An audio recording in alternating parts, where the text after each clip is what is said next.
नमस्कार, स्वागत है आपका 10 न्यूज में और दिन भर की तमाम खबरों के साथ मैं हूं आरती सिंह। आगे बढ़ने से पहले आइए नजर डालते हैं आज की खास खबरों पर।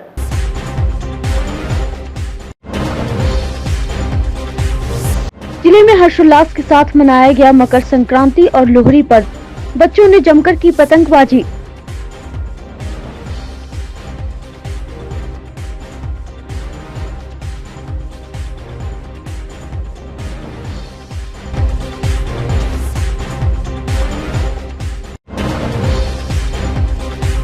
मुजफ्फरपुर पुलिस को मिली बड़ी सफलता, 4 शराब माफिया गिरफ्तार।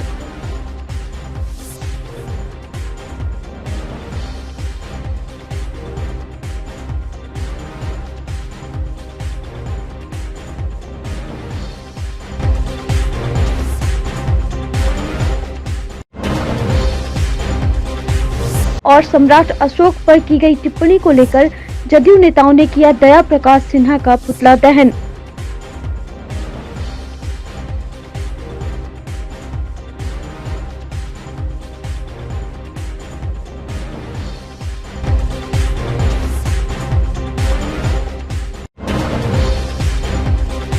और अब खबरें विस्तार से। जिले में शुक्रवार को मिथिला पंचांग के अनुसार मकर संक्रांति मनाई गई। ठंड के बाद भी लोगों ने सुबह से ही स्नान कर भगवान सूर्यदेव व विष्णु की पूजा अर्चना की। सुबह 11 बजे से संक्रांति के पुण्य काल की शुरुआत हुई। मकर संक्रांति के दिन से सूर्य दक्षिणायन से उत्तरायण हो गए। इसके साथ ही मांगलिक कार्यों से खरमास की बंदिशें समाप्त हो गई। अधिकतर लोगों ने घरों में ही पानी में गंगा जल मिलाकर स्नान किया। इसके बाद तिल से भगवान नारायण की पूजा की गई। लोगों ने मोक्ष की प्राप्ति की कामना के साथ घी और कंबल दान किया। मान्यता है कि मकर संक्रांति के दिन नारायण की तिल से पूजा करने से जाने अनजाने में हुए पापों से मुक्ति मिलती है। साथ ही इस अवसर पर दिया गया दान 100 गुना बढ़कर पुनः प्राप्त होता है। कोरोना संक्रमण के कारण जिले के सभी प्रमुख धार्मिक स्थलों को भीड़ की आशंका को देखते हुए बंद किया गया था। इसके बाद भी सुबह से ही लोग बाबा गरीबनाथ मंदिर समेत अन्य धार्मिक स्थलों पर पूजा के लिए पहुंचने लगे। बाबा के मंदिर का मुख्य द्वार बंद देख लोगों ने द्वार पर ही जलाभिषेक पूजन कर कोरोना महामारी से जगत को मुक्ति दिलाने की कामना की। महंत अभिषेक पाठक ने बताया कि मकर संक्रांति से सूर्य उत्तरायण होते हैं। उत्तरायण देवताओं का दिन है। मान्यताओं के अनुसार उत्तरायण में मृत्यु होने से मोक्ष की प्राप्ति की संभावना रहती है। खरमास में मांगलिक काम करने की मनाही होती है, लेकिन मकर संक्रांति के साथ ही शादी, ब्याह, मुंडन, जनेऊ और नामकरण जैसे शुभ काम की शुरुआत हो जाती है। क्या है कि मकर संक्रांति 2 दिन हो गया है, 14 और 15, जिसमें 70% आदमी कल मनाएंगे 15 को, 30% आदमी आज मना रहे हैं। जो मिथिला पंचांग के हिसाब से चलते हैं वो लोग आज मना रहे हैं। जो बनारसी पंचांग के हिसाब से चलते हैं वो लोग कल मनाएंगे। इसलिए कि आज शाम में 5 बज के कुछ मिनट पर पुण्य काल चल रहा है और कल दोपहर तक है।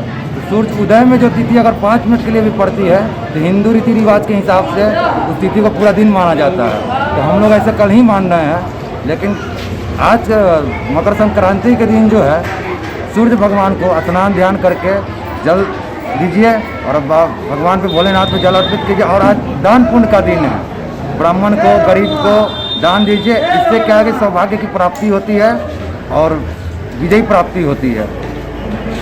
रमना स्थित गुरुद्वारा साहिब में गुरुवार को धूमधाम से लोहड़ी पर्व मनाया गया। इस दौरान नव दंपतियों ने नवजात शिशुओं के साथ अग्नि की परिक्रमा कर उज्जवल भविष्य की कामना करते हुए एक दूसरे को बधाई दी। इसके साथ ही गुरुद्वारा साहिब में संगत ने भजन कीर्तन कर गुरु के सामने मत्था टेक प्रार्थना की। पायल सलूजा ने बताया कि लोहड़ी मुख्य पर्व से ऋतु परिवर्तन के लिए मनाया जाता है। रागी जत्था के भाई अमित सिंह ने गुरुवाणी की प्रस्तुति की। मौके पर कमेटी के सचिव सरदार गुरजीत सिंह साई, राजपाल सिंह, बलबीर सिंह एवं सुरजीत सिंह सहित काफी संख्या में लोग मौजूद थे।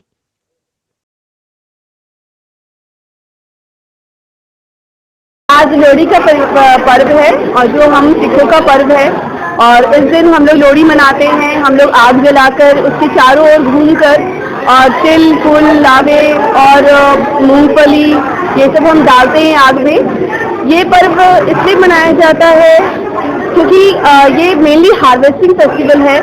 और इस वजह से पूरे ऑल ओवर इंडिया में ये बहुत ही धूमधाम से मनाया जाता है, स्पेशली पंजाब में जहाँ लेडीज डांस करती हैं चारों ओर घूमकर।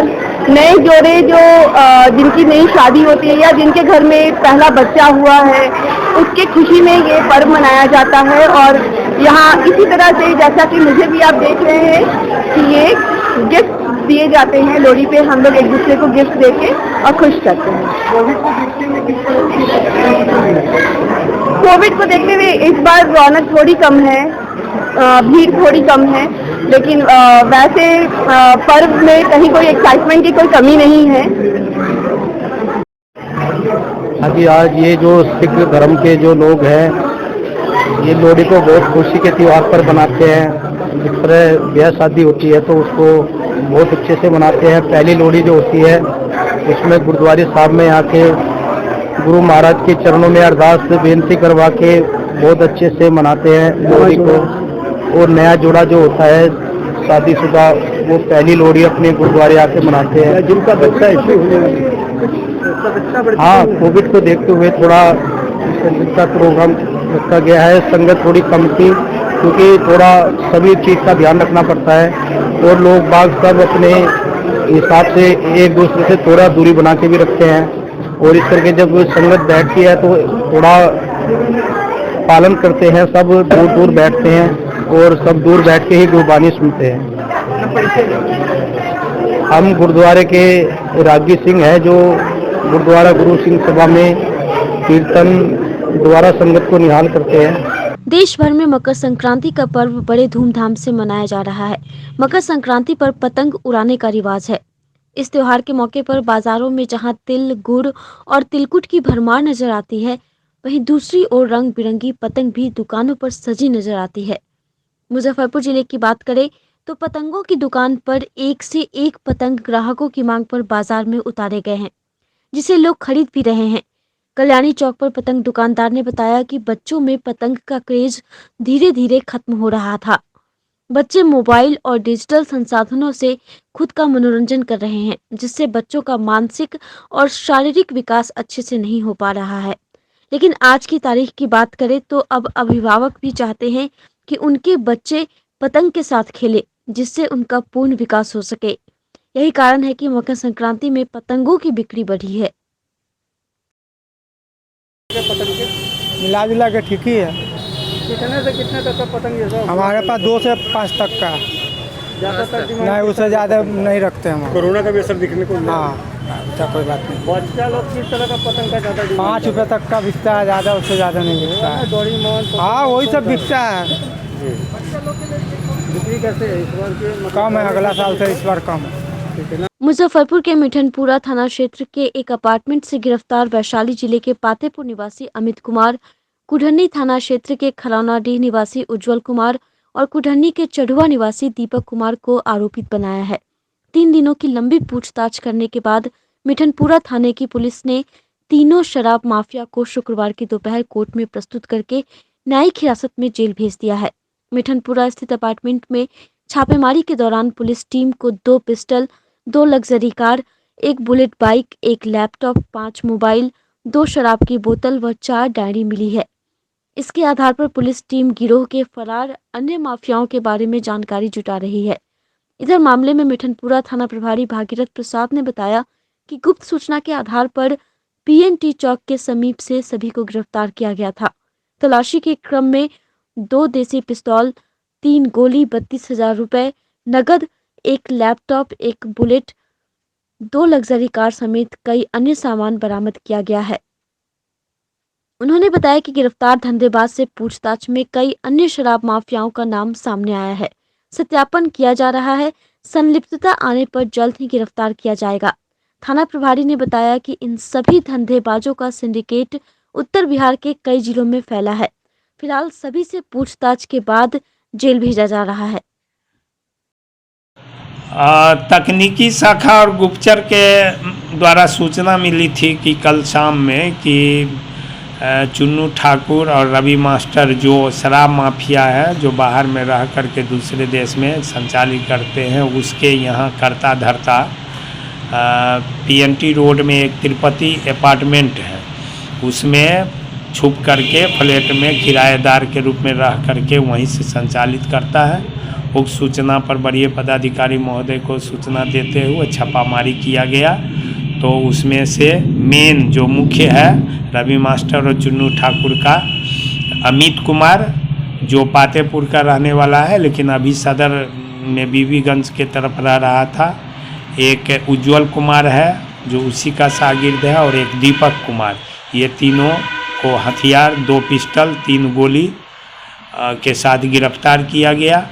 इस गिरफ्तारी तलाशी क्रम में शराब से कारोबार से 4 रजिस्टर मिला है, जिसमें शराब का लगभग अरबों रुपया का हिसाब उसमें है, और एक लैपटॉप बरामद हुआ है, 5 मोबाइल, और इन लोगों के द्वारा की गई जो गाड़ी का प्रयोग किया जाता था उसमें एक गाड़ी किया है कीमती 19 लाख का, एक कार है और एक बुलेट मोटरसाइकिल बरामद हुआ है।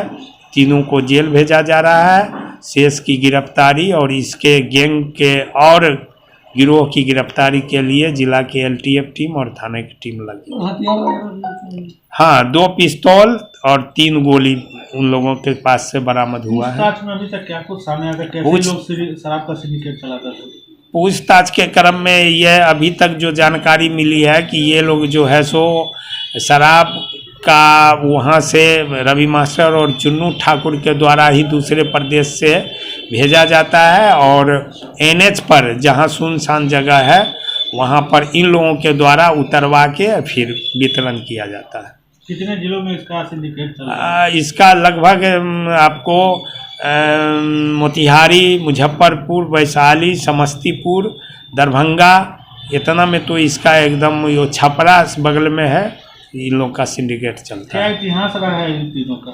ये तीनों पूर्व में भी एक अमित कुमार है जो सदर थाना से शराब का केस में जेल जा चुका है।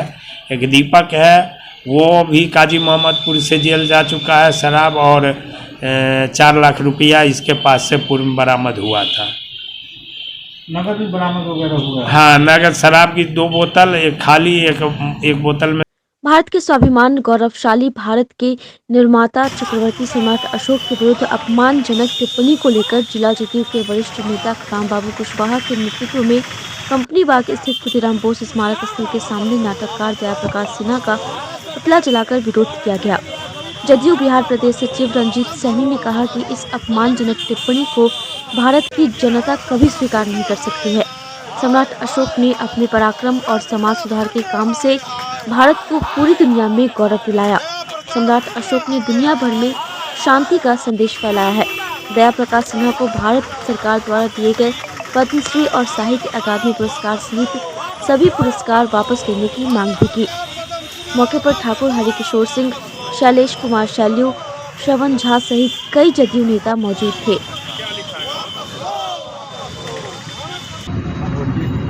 सम्राट अशोक के खिलाफ जो टिप्पणी दया प्रकाश सिन्हा के द्वारा जो किया गया है, जिसके लेकर हमारे राष्ट्रीय नेता और पार्टी के वरिष्ठ नेता उपेंद्र कुशवाहा जी के द्वारा इसमें निर्देशित कार्यक्रम में रामबाबू कुशवाहा जी के नेतृत्व में हम लोग दया प्रकाश सिन्हा का पुतला दहन करने का कार्यक्रम किए हैं, और जिसमें जो पद्म श्री पुरस्कृत उनको किया गया है उसको वापस लेने का मांग किया गया है, जिसमें जदयू के भी सभी साथी के सहयोग से ये कार्यक्रम को संपन्न किया गया है और पूरे बिहार में इस तरह का कार्यक्रम किया जा रहा है, यही मांग है। हम लोग दया प्रकाश सिन्हा द्वारा सम्राट अशोक के संबंध में जो आपत्तिजनक बयान दिया गया, टिप्पणी किया गया और लेखन कार्य किया गया है, जिसका हम लोग विरोध करते हैं। और दया प्रकाश सिन्हा का पुतला भी दहन जिला मुख्यालय पर महात्मा फुले समता परिषद के द्वारा आयोजित है, और इसमें जदयू के भी साथी हम लोग हैं और मांग करते हैं भारत सरकार से, महामहिम राष्ट्रपति महोदय से, कि उनको पद्म श्री पुरस्कार मिला है, इसके अलावा जो भी पुरस्कार मिला है वापस लिया जाए। बिहार में कोरोना की संख्या लगातार बढ़ रही है। मुजफ्फरपुर में भी इसकी संख्या 1800 के पार हो गई है। इसके बावजूद अस्पताल बदहाल हैं। हम जिस अस्पताल की बदहाली आपको दिखा रहे हैं, उस अस्पताल का उद्घाटन मुख्यमंत्री बिहार नीतीश कुमार 7 नवंबर 2017 को किए थे। लेकिन 2-2.5 साल पहले डॉक्टर रिटायर कर गए। इसके बाद से डॉक्टर की प्रतिनियुक्ति नहीं हुई। जब हमारी टीम अस्पताल पहुंची तो गेट पर एक होमगार्ड के जवान मिले जो सुरक्षा प्रहरी के रूप में प्रतिनियुक्त हैं। नंद कुमार राम ने बताया कि होमगार्ड के जवान हैं, साफ सफाई करते हैं। कक्षपाल मुनेश्वर महतो मिले जो कक्षपाल के पद पर कार्यरत हैं। मनोज कुमार सिंह नर्सिंग असिस्टेंट जो डॉक्टर के चेंबर के पास मिले, उन्होंने बताया कि 2-2.5 वर्ष से डॉक्टर नहीं हैं। हम लोग भी बीमार पड़ते हैं तो प्राइवेट से दवा लेकर खाते हैं।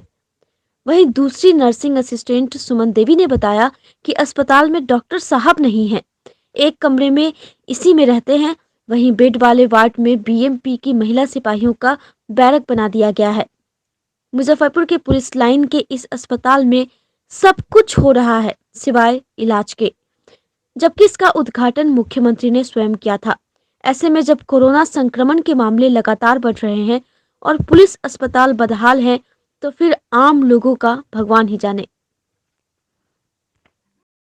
हम होम गार्ड हैं, यहाँ साफ सफाई करते हैं। यहाँ कितने साल से डॉक्टर नहीं है? यहाँ 2 साल से डॉक्टर नहीं है। 2 साल से नहीं। आप यहाँ कब से हैं? हम 1 साल से हैं यहाँ। तो डॉक्टर ने इसकी कंप्लेंट ऊपर किए थे आप लोग? हाँ, हम लोग तो बड़े पदाधिकारी साहब लोगों को कहे थे, सभी लोग आए भी थे यहाँ। कोरोना काल में जो सुई पड़ा था कोविशील्ड का, तो उस समय हम लोग बताए थे। तो यहाँ डॉक्टर नहीं होने से कितनी परेशानी होती है आप लोगों को? बहुत परेशानी होती है। डॉक्टर है नहीं, दवाई नहीं रहता है। कितने स्टाफ हैं वहाँ पे काम? हम लोग अभी यहाँ 4 हैं। तो फिर आप लोग इलाज कहाँ करवाते हैं? बाहर में जाना पड़ता है। बाहर जाते हैं जी। खर्चा भी काफ़ी होता होगा? जी होता ही। कितना का खर्चा अभी तक हो चुका है जब से डॉक्टर साहब यहाँ नहीं है? कितने का खर्चा? अब इसका कोई अनुमान तो नहीं है, हम कैसे बताएं? अनुमान होगा ना? कैसे बताइए, जरूरी नहीं है कि उसका अनुमान हम लोग लिख कर रखें कि इतना होगा। जी। आप कब से यहाँ काम कर रहे हैं इस हॉस्पिटल में? 1 साल हुआ है हमको सर। उद्घाटन कब हुआ था इस हॉस्पिटल का? उद्घाटन तो हमको मालूम नहीं। 2017 के आसपास। हाँ। यहाँ नर्सिंग असिस्टेंट में है, करीब 7 साल से यहाँ सर्विस में है। और यहाँ डॉक्टर 31 जनवरी 19 को रिटायर किए। इसके बाद से अभी तक कोई डॉक्टर नहीं आए, और ना ही बीच में पिछले साल भी कोरोना वैक्सीनेशन का 3 महीना लगातार चला था। इसके बाद 10 तारीख और 11 तारीख के बूस्टर डोज दिया गया, और आज बूस्टर डोज नहीं पड़ रहा है। तो आने वाले 21 तारीख को 3 साल हो जाएगा जब इस अस्पताल में कोई डॉक्टर नहीं है। कितनी परेशानी होती है इनसे? अब बहुत परेशानी होती है। हम लोग बाहर जाते हैं दिखाने, प्राइवेट से दवा खाते हैं हम लोग। कितना परिवार यहाँ है पुलिस? अरे यहाँ सिपाही 2500 सिपाही है, और दुगना कम से कम ये परिवार है उनका। क्या नाम है? मेरा नाम मनोज कुमार सिंह है। ऊपर के अधिकारी से कंप्लेंट किए थे? हाँ, एसपी साहब आए थे, आईजी साहब आए थे, और डीएसपी साहब, सारे पदाधिकारी लोग इस बात को जानकारी में है। 2 साल से सर नहीं है। 2 सालों से? जी। कितनी कठिनाइयों का सामना करना पड़ता होगा अगर कोई बीमार वगैरह होता हाँ, तो आती है तो बता देते कि सर नहीं है, दवा नहीं है, तो क्या हम लोग तो यहाँ तब तक खुल रहा है। रोज अपना ड्यूटी करते 4 बजे 5 बजे तक। लगभग कितने परिवार का यहाँ पे इलाज जो होता था जब अस्पताल चला? जितना सिपाही है सबका इलाज तो होता ही था। तो अब सभी लोग प्राइवेट अस्पताल में? हाँ, सब प्राइवेट जाते हैं। आप यहाँ पे क्या काम करते हैं? हम नर्सिंग और दिल्ली में हैं। क्या नाम होगा? सुमन देवी। और जो डॉक्टर थे पहले वो कब रिटायर किए थे? वो शायद 18 में रिटायर किए, 19 में रिटायर किए। 19 में रिटायर किए थे, मतलब जनवरी में ही। हाँ, 31 जनवरी को। 3 साल पूरा हो गया? नहीं, 2 साल ना हुआ सर। 22 से आ गया। हाँ, तो ये अभी आया 2 साल पूरा। लगभग 3 सालों से अस्पताल में डॉक्टर नहीं है। मुजफ्फरपुर में कोरोना संक्रमण थमने का नाम नहीं ले रहा है।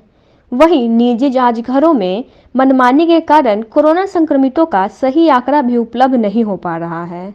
शुक्रवार को इसे लेकर civil surgeon doctor Vinay Kumar Sharma ने सख्ती दिखाते हुए कहा कि निजी जांच घर जो कोरोना की जांच कर रहे हैं उन्हें हर रोज अपनी जांच रिपोर्ट पोर्टल पर अपलोड करनी होगी। अगर वो ऐसा नहीं करते हैं तो उन पर सख्त कार्रवाई की जाएगी। साथ ही उन्होंने लोगों से अपील करते हुए कहा कि अगर पोर्टल पर नाम अपलोड नहीं होगा तो उन्हें कोरोना से मृत्यु होने के बाद अनुदान राशि उपलब्ध नहीं हो पाएगी।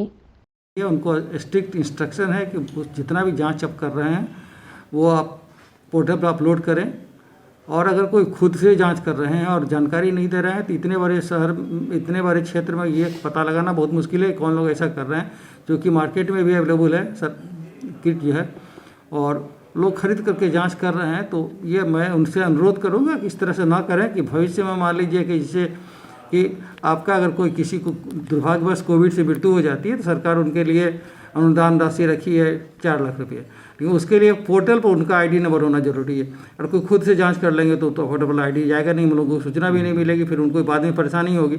इसलिए बेहतर है हमारे यहाँ जब सब सुविधा है, हर ब्लॉक में सुविधा है, हर आपके सदर अस्पताल में जो है 12 घंटे सुबह 9 बजे से रात 9 बजे तक जांच की सुविधा है, तो कोई कारण नहीं है कि खुद से जांच करें।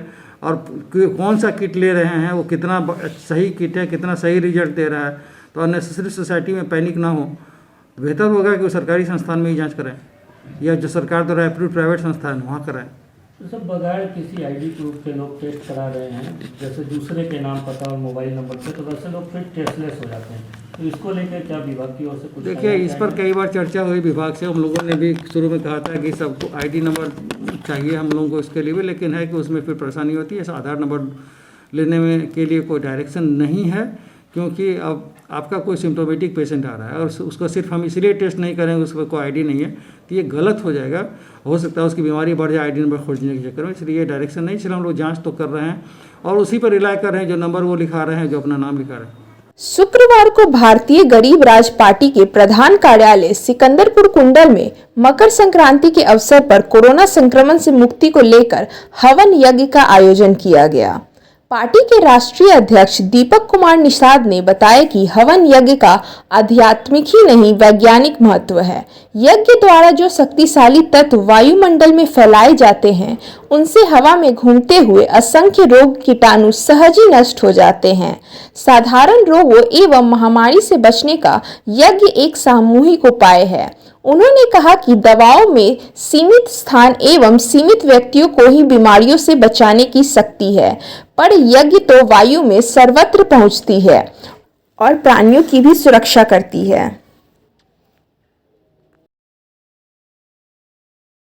ज़्यादा हमारे राज्य और देश के लोग आज कोरोना महामारी से पीड़ित है और संपूर्ण लोगों का जीवन तबाह हो गया है। इस बात को आज वर्तमान समय में हम लोगों ने महसूस किया है कि आज जो वर्तमान मेडिकल साइंस है वो पूरी तरह से कोरोना बीमारी को हराने में विफल हो गई है। सारा मेडिकल सिस्टम फेल कर गया है। अगर आज मेडिकल सिस्टम अगर थोड़ा भी अगर सक्सेस अगर रहता तो यह तीसरा वेरिएंट जो हमारे देश में लहर आई है कोरोना का वो नहीं आता। तो लिहाजा जब ये नव वर्ष शुरू होते ही थर्ड वेरिएंट का हमारे देश में शुरू हो गया और पुनः तीसरी बार हमारे देश की जनता, राज्य की जनता तबाह हो चुकी है। तो हम लोग के भारतीय गरीब राज पार्टी के तमाम हमारे प्रबंध समिति के लोग और हम लोग ने कार्यकर्ता लोग ने बैठक करके एक फैसला लिया कि यह जो बीमारी है इसको भगाने का एकमात्र उपाय है कि हम लोग भगवान का पूजा अर्चना करें और हवन, धूप, अगरबत्ती, लोहवान इस सब का प्रयोग करें, ताकि जब पुराने लोग कहते थे कि जब वातावरण में जब कोई अदृश्य वायरस जब भी आता था तो लोग अपने अपने घरों में हुमन, धूप, अगरबत्ती, लोहवान इस सब का प्रयोग करके उसको भगाते थे। लेकिन मेडिकल साइंस आज इस बात को प्रयोग नहीं करने के कहा गया। कहीं ना कहीं मेडिकल साइंस की गहरी साजिश है और वो सक्सेस नहीं हुआ। इसलिए आज हम लोग कोरोना महामारी को अपने राज्य और देश से भगाने के लिए आज हम लोग ने एक हवन यज्ञ किया है 14 तारीख के शुभ दिन के अवसर पर, और आशा करते हैं कि इस हवन यज्ञ से हमारे राज्य से कोरोना भागेगा और पुनः हमारे राज्य और देश के लोगों की सुख शांति वापस लौट। शुक्रवार को मकर संक्रांति के अवसर पर गरीब स्थान रोड स्थित वार्ड संख्या 21 के पार्षद केपी पप्पू की ओर से वार्ड 21 के स्वच्छता दूतों को सम्मानित किया गया। कोरोना योद्धा के रूप में सबसे पहले सफाई कर्मियों का पांव धुलवाकर उन्हें सूट पैंट, मास्क, मोजा, पानी का बोतल और सैनिटाइजर देकर सम्मानित किया गया। इस दौरान वार्ड पार्षद ने स्वच्छता दूतों के काम की प्रशंसा करते हुए इनका मनोबल बढ़ाया। मंदिर, मस्जिद, गुरुद्वारा, गिरजाघर सब बंद है। इस लॉकडाउन में पूरे मुजफ्फरपुर शहर में अगर सबसे ज़्यादा अगर कोई परेशानी होती है सफाई में, तो वार्ड 21 बाबा गरीबनाथ नगरी के लोगों को होती है। उसमें ये हमारे जो सफाई दूत हैं, इनके वजह से आज बाबा का नगरी सफाई रहता है, हर आने जाने वाले को तकलीफ़ नहीं होता है। ऐसे समय में मैंने देखा कि जो इनको लोग दूसरे कपड़े में देखते थे, मेरे भी दिल में आया कि इन्हें सूट पहना के देखेंगे। ये सूट पहनने के बाद हमसे किसी से कम नहीं है ये, और इनके सफाई मित्र के मेरे आंखों में आंसू भरे हैं, दिल गम से चूर है। सिर्फ इतना ही एहसास होता है कि हर बुरे वक्त में यही शख्स काम आता है। इस शख्स का मैं सम्मान करता हूँ। मैं अपने घर से आज माँ पिताजी को पैर छू के प्रणाम करके आया हूँ, क्योंकि मेरे पास कोई बड़ा नहीं है। हम बड़ा किसे बनाएं, हमारे लिए बड़ा यही लोग हैं। मंदिर मस्जिद के बाद छोड़ करके हमारे पास यही शख्स है जो आज हमारे पूरे शहर को स्वच्छ वातावरण में इस कोरोना काल में समय देता है और हर समय पूरे गंदगी को सफाई करता है। बांग्लादेश के ढाका स्थित शहीद शुरवार्दे नेशनल इंडोर स्टेडियम में आयोजित एशिया फ्रेंच बॉक्सिंग चैंपियनशिप में भारतीय बॉक्सर का जलवा रहा। इस चैंपियनशिप में 6 भारतीय बॉक्सरों ने पदक जीते। इसमें मुजफ्फरपुर के 4 बॉक्सर ने 1 रजत व 3 कांस्य पदक जीता। इसके साथ ही चारों बॉक्सरों ने वर्ल्ड फ्रेंच बॉक्सिंग चैंपियनशिप के लिए क्वालिफाई किया।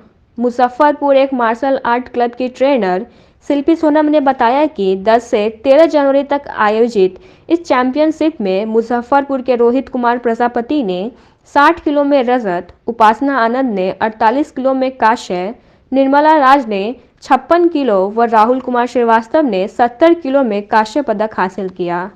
ये सभी खिलाड़ी मालीघाट स्थित मार्शल आर्ट क्लब में ट्रेनिंग लेते हैं। शिल्पी ने बताया कि रिंग में 60 किलो में रोहित कुमार प्रजापति ने बेहतर फाइटिंग का प्रदर्शन किया, लेकिन वह स्वर्ण पदक लेने से चूक गए। हम लोग जो एशियन सीख गेम में गए थे, तो इंडियन टीम में बिहार फ्रेंच बॉक्सिंग टीम की सिलेक्शन हुई थी। इसमें से हमारे से 10 खिलाड़ी गए थे और 10 के 10 मेडलिस्ट हुए हैं, जिसमें कि 6 गोल्ड और 4 सिल्वर मेडल प्राप्त किए। इसके पहले किस तरह का परफॉर्मेंस?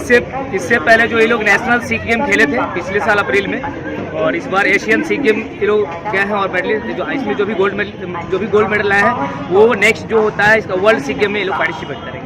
कितने लोगों का सिलेक्शन हुआ वर्ल्ड? 6 लोगों का। बिहार से? जी। तो इसके पहले बिहार से कितने लोग गए हैं वर्ल्ड? नहीं, इसमें तो हम लोग फर्स्ट टाइम ही जा रहे हैं अपने बिहार से, क्योंकि पहले बिहार फ्रेंच बॉक्सिंग अपना एफिलेटेड नहीं था। ये 2-3 साल से एफिलेटेड हुआ, फर्स्ट बार खेलने का मौका मिला और रिजल्ट अच्छा रहा।